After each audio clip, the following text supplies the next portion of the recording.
یہی پنجاب کا خطہ ہے، یہی امبالہ ہے، یہی امبالہ ہے، یہی پر علماء کا میدان ہے۔ اور اس سے کچھ پہلے چلو، تھانے سری حضرت جعفر تھانے سری ہے، شاملی کا میدان ہے، مولانا قاسم نانوتوی ہے، مولانا رشید احمد گنگوئی ہے، حافظ ضامن شہید ہے، مولانا جعفر تھانے سری ہے۔ تنے تنہا انگریز کی فوج کے مقابلے کھڑے ہوئے ہیں یہ چند لوگ، یہ سر پھرے لوگ جنہوں نے انگریز کی پوری فوج کو شکست دی ہے۔ یہ وہ خون ہے جس نے اس ملک کو انگریز سے بھگایا ہے، جس نے اس ملک سے انگریز کو بھگایا ہے، اور جس نے ہندوستان کے بسنے والے کو یہ موقع دیا کہ وہ اس آئین کی کتاب کو لکھ کر کے اپنے اوپر نافذ کرے۔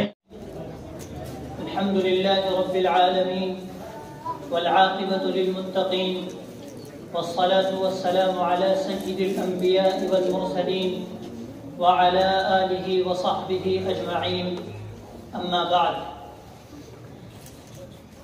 یہ میکدہ سبھی کا ہے، قدم قدم بہم چلیں۔ یہ میکدہ سبھی کا ہے، قدم قدم بہم چلیں۔ ہمارے ساتھ تم چلو، تمہارے ساتھ ہم چلیں۔ نہ ہم سے دور تم چلو، نہ تم سے دور ہم چلیں۔ نہ ہم سے دور تم چلو، نہ تم سے دور ہم چلیں۔ یہ دوستی کا وقت ہے، ملا کے سب قدم چلیں۔ پھول کھلتے ہیں ہزاروں تو چمن بنتا ہے، پھول کھلتے ہیں ہزاروں تو چمن بنتا ہے۔ سینکڑوں رنگوں کے ملنے سے شفق کھلتی ہے۔ ایک ہی تان پہ رک جائے تو نغمہ کیسا، ایک ہی تان پہ رک جائے تو نغمہ کیسا، ایک ہی پھول گلستاں کبھی کہلاتا ہے۔ محترم حاضرین، ہندوستان کے 74ویں گنتنتر دیوس کے اس شبھ اوسر پر میں آپ سب کا ہاردک ابھینندن کرتا ہوں اور آپ حضرات کو مبارکباد پیش کرتا ہوں کہ آج ہم سب ہندوستان کے باشندے اپنے قانون کی 74واں موقع منا رہے ہیں اور 74ویں خوشی پر آج ہم لوگ جمع ہیں۔ حاضرین محترم، ہمارے ملک کی ایک عظیم داستان ہے۔ اس داستان کو کسی بھی 26 جنوری کے دن بیان نہیں کیا جا سکتا، نہ اس داستان کو کسی بھی 15 اگست کے موقع پر بیان کیا جا سکتا ہے۔ 200 سال ہم لوگوں نے باہر کی ایک طاقت کے ساتھ جنگ لڑی، اور پہلے ایک جماعت لڑتی رہی، لیکن 100 سال تک لڑنے کے بعد بھی کوئی کامیابی اس کو نہیں ملی۔ اس کے بعد طے کیا گیا کہ جب قبضہ ہندوستان کی سرزمین پر ہے تو ہندوستان کے ایک مذہب کے ماننے والے اگر لڑتے رہے تو ہرگز انگریز سے اس ملک کو آزاد نہیں کرا سکتے۔ چنانچہ علماء نے فیصلہ کیا کہ اب ہم لوگ پیچھے آتے ہیں اور اس ملک کے دوسرے لوگوں کو آگے کر کے، ہندوؤں کو آگے کر کے، جنگ آزادی کی کمان ان کے ہاتھ میں سونپ کر ان کی پیٹھ کو مضبوط کر کے یہ بھی کوشش کر کے دیکھتے ہیں کہ اس دفعہ انگریز اس ملک سے بھاگتا ہے کہ نہیں بھاگتا۔ تاریخ شاہد ہے کہ جس دن ہندو نے مسلم کے ساتھ مل کر پلیٹ میں کھانا کھایا، انگریز کے اقتدار میں زلزلہ آ گیا اور اسے یقین ہو گیا کہ آج کے بعد تو اس ملک پر حکومت نہیں کر سکتا۔ چنانچہ اس ملک کی اسی گنگا جمنی تہذیب نے اور اسی ہندو مسلم اتحاد نے اس ملک سے 200 سال کے انگریز کے اقتدار کو اٹھا کر پھینک دیا۔ ملک آزاد ہو گیا 15 اگست 1947 کو، لیکن انگریز اس ملک پر اپنے قانون کے اعتبار سے حکمرانی کرتا تھا۔ اب ضرورت تھی اس بات کی کہ انگریز کے اس ناپاک قانون کو ختم کر کے ہندوستان کے لوگ اپنے اوپر اپنے اعتبار سے قانون کو نافذ کریں۔ 1947 سے لے کر 1950 تک 3 سال کا یہ وقفہ بھارت کے اس آئین کو بنانے کے لیے وقف ہو گیا۔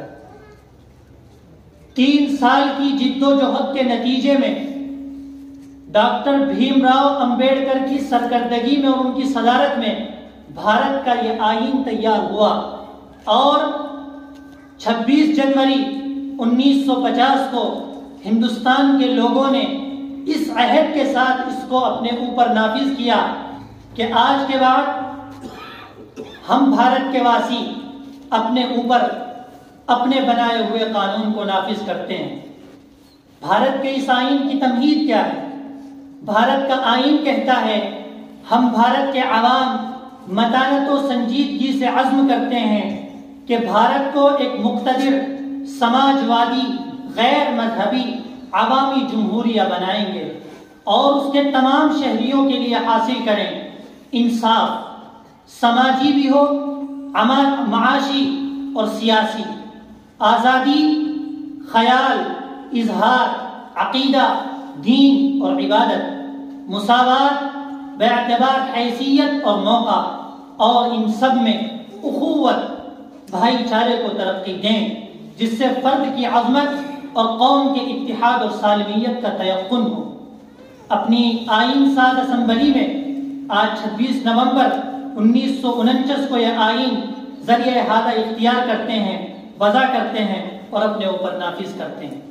حاضرین محترم، بھارت کا یہ آئین ہندوستان کے تمام بسنے والے لوگوں کو اپنے مذہب کی، اپنے عقیدے کی اور اپنی سوچ کی آزادی دیتا ہے، اور ہندو اور مسلمان کے درمیان میں کسی خلیج کو باقی نہیں چھوڑتا، بلکہ ان دونوں کو ملا کر کے دونوں کو ہم وزن کر دیتا ہے۔ اس لیے آج کا دن اس ملک کے رہنے والے لوگوں کے لیے نہایت ہی اہمیت کا حامل ہے کہ آج کے دن ہم نے اپنے اس ملک پر اپنے بنائے ہوئے نظام کو نافذ کیا۔ اس دنیا بھر میں انسان بسے ہوئے ہیں، اور ایک موقع آیا جب مسلمانوں کو اختیار تھا کہ وہ اس ملک سے ہجرت کر کے چلے جائیں، لیکن ہمارے علماء نے آواز دی کہ لوگوں، تمہارے اجداد کا وطن ہے، چھوڑ کر کہاں جاتے ہو؟ ایسی سرزمین کہیں نہ ملے گی۔ اس زمین کی خصوصیات کو اقبال نے اپنے ایک ترانے میں پیش کیا ہے۔ میں وہی ترانہ پیش کرنے کے لیے آواز دے رہا ہوں اسی مدرسے کی طالبات عائشہ، افسانہ اور انم سلمہنہ کو کہ وہ آئیں اور اقبال کی لازوال نظم سارے جہاں سے اچھا ہندوستاں ہمارا پیش کریں۔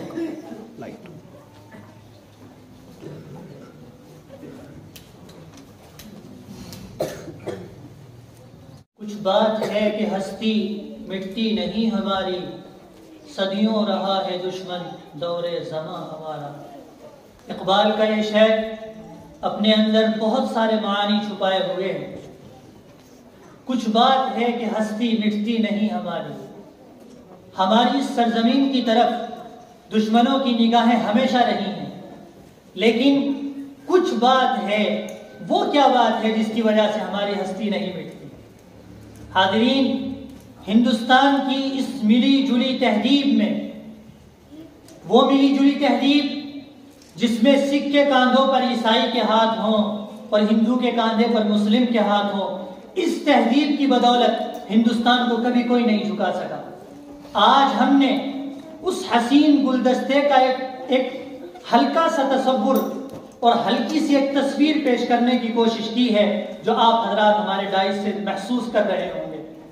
آج جب ایک مدرسے کے اسٹیج پر ایک سکھ آ کر کے اپنے مذہبی تشخصات کے ساتھ بیٹھ جائے اور وہ محسوس کر لے ہمارے دلوں میں اپنی محبت اور ہم محسوس کر لیں اس کے دل میں اپنی محبت، تب یہ پیغام جاتا ہے کہ لوگوں، اے ہندوستان سے باہر رہنے والی وہ طاقتیں جو ہندوستان کے اوپر ٹیڑھی نگاہ رکھتی ہیں، اپنی نگاہوں کو سیدھی کر لو اس ملک کی طرف۔ اگر تمہاری نگاہیں ٹیڑھی ہوئی تو وہ نگاہیں نہیں بچیں گی بلکہ تمہاری آنکھیں بھی چھین لی جائیں گی۔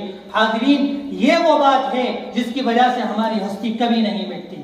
مسلمان ہیں ہم، شان وطن ہیں، حقدار وطن ہم ہیں، دل و جان وطن ہیں۔ حاضرین محترم، آج جس آزاد فضاؤں میں ہم سانس لے رہے ہیں، یہ حالتیں ہمیشہ ایسی نہیں رہی۔ آج کی یہ نسل